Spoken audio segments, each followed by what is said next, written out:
Good evening, friends. I'm Rajesh Asudani Raqeeb. This is Dr. Vinod Asudani. We welcome you to this new episode of Through Literary Lens. Today What we have are you? going to discuss Rajesh ji very famous poem by Alfred Lord Tennyson. Okay, 19th century poet, Victorian age poet of England, He was a poet poet laureate of laureate, England for a very long time. and he's considered the representative poet of the Victorian age, because Victorian age in England, the age of Queen Victoria, Yes, that was marked by new intellectual discoveries, new scientific discoveries, as well as the conflict, between the faith in God and rational spirit. it was a time of industrialization. It was a time of scientific development. Yeah, It was a time of the evolutionary theories which were published at that yeah. time by Lamarck and Charles Darwin. Darwin. It was the time of Marx also, communism, socialism, It was a time of the conflict between religion and science. definitely. So Tennyson has brought all this into his poetry. But today, we will take up one of his great poems, Ulysses. Ulysses. Ulysses is a reputed famous hero of Trojan War, He was a Greek warrior and who participated in many activities, including 10-year Trojan War with the of which city of Homer Troy. describes in his epic poem Odyssey. Odysseus. Odysseus is the name of Ulysses only. Exactly. Yeah. Now the poem is a very small poem of 70 lines, and at the beginning of the poem, we are introduced to this legendary hero Ulysses, who had participated in the war which lasted for 10 years. 10 years. And 10 years more he took to come back to his small island, Ithaca. And yeah. on the way, he has performed a number of Number of heroic things. acts. Yeah, he went to the Lotus Eaters Island where many of his comrades, fellow people, they had, they've fallen there, and he brought them back. He fought against the And, monsters and the demons. And the story of sirens, he was tied to his ship when the sirens came. So they passed sirens. And on the way, Yeah. people and the kings, they honored him because he had Yeah. become a name by that time. And even the story of Trojan War, it may be familiar to our listeners. It was Face that launched 1,000 ships, Helen. Yes. Helen of Troy. Exactly. For her, the war was fought. Now, the natural expectation is that he has grown old by this time. Ulysses is old now, and he has already exhausted himself, right, by participating in so many wars. Yeah. So it is the natural expectation that he is going to take rest in his old age in his native place. But contrary to these expectations, he is a man of action. He does not want to take rest. At the very beginning of the poem, he makes his intentions absolutely clear that I am not going to implement laws over this savage subjects race of my island. Yeah, it doesn't befit an ideal king, just like that, to be raised and dictate laws to a savage race who even do not know his name. Exactly. And he says these people are savage, uncivilized. They just indulge in eating, drinking, and sleeping. They do not know anything else. Yeah. But Ulysses now is knowledgeable, wise, mature person. And he says, my son is there, he will take care of that, all this. There is no problem. Yeah, Telemachus is there. And he is more fitted Yeah. to take care of these ordinary tasks. And he can look after his aged mother, Penelope, right, who is Yeah. his wife, right, Yeah. Ulysses' wife. And he also knows how to perform, all the rituals for the family deities. Yeah. So Ulysses is ready to have to Again, embark on the voyage. he with gives his- her, debuts his Yeah. son as the king of the island, and he's once again ready to resume his voyage. Now this, why? The question arises, why? Yes. Why? Because he had, number one, for 20 years or more, he has been through that mode of life. He has been active. He has been active, and even in the old age, he says it is the old age, definitely, but still some noble work may be done. Right. He wants to seek the knowledge like a sinking star. To follow knowledge like the sinking star beyond all bonds of human thought. Now, these lines are very motivational Yeah, lines. they have become immortal. Yeah, they motivated the people, right? They motivated the people who shun action, those who are lazy, those are lethargic. So these lines work as a piece of motivation to them. And we have to look at Ulysses, who has grown old. Even in the old age, he does not take rest, but he once again resumes his hazardous journey, because going on the sea is not an easy task. That's it, of course.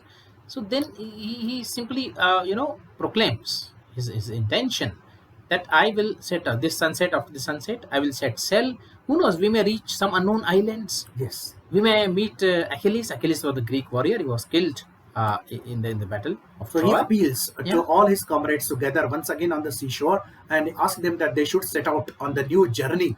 He is aware of the fact that all of them, they have grown old. Now these comrades were with him through the sun and shower, through the war that he had fought on the windy plains of Troy. Yes, the comrades who have wrought and fought and thought with me. Yes, and he asked them to come with him once again to go on the sea journey. And why? Because something yet is there, something is to be discovered, perhaps some new land, perhaps some new knowledge, perhaps some new experience. He wants to remain active till the last breath of his life. Because death puts end to all, but before that, ere the end, some noble thought work may still be done. Yes, so this poem is the poem of irresistible quest for new knowledge, for new experience, for new action.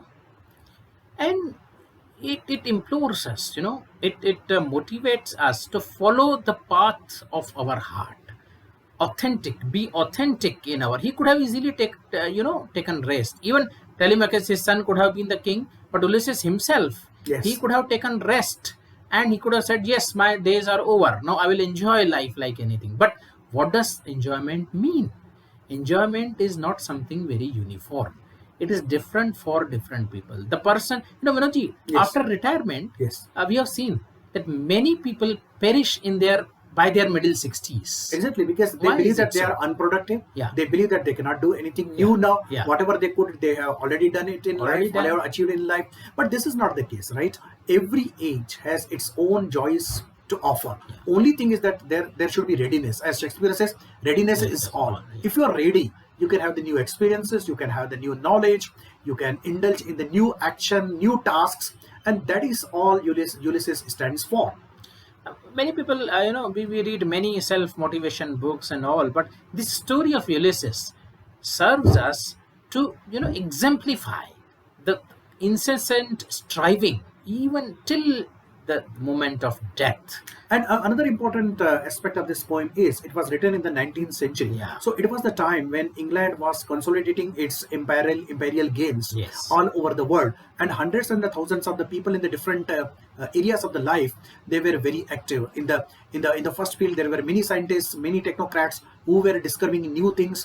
There were many political people who were capturing the territories in Asia and Africa, and in the evolutionary biology, Charles Darwin was there, who is coming up with the new theories, right? And even in the literature, Charles Dickens, Matthew Arnold, Robert Browning, Tennyson himself, and Thomas Carlyle, all these people were writing. So England was expanding the frontiers of knowledge, and this poem is representative of that indomitable spirit of knowledge, seeking knowledge of the times. Yeah, and there is one more thing. If you reflect deeply on the story of Ulysses, he is so given to this style of life and action because he has been validated by his action. The 10 long years of Trojan War resulted in the victory for the Greeks because of the Trojan horse. They found a horse and they penetrated the city of Troy. But Vinodji, counter view, if we can, had he been invalidated, perhaps he would have been defeated. Then also, was it possible for him to be so much positive? We don't know. Because if the life validates you, as the saying goes, nothing succeeds like success. Like a success. So if life validates you, you tend to go on and on. Exactly. So that if you are received by the world positively, you are going to be motivated. You are bound to give something more to the world in return. So that is what happens for Ulysses. He himself recognizes, I have become a name. Yes. He has been honored. He has been, honored, respected at every place wherever he has gone. So, and some of the critics, they have presented altogether different approach to this poem. They say that this is the poem of escapism. Ulysses wants to escape his responsibility. From responsibilities as well as the kingly responsibilities. Yes, he wants to escape. Simply he wants to go on having new experiences, but he does not want to stay back to look after his kingdom, to look after his aged wife. So this is a poem of escapism. Of course, literature is capable of being interpreted multiple in a number of ways.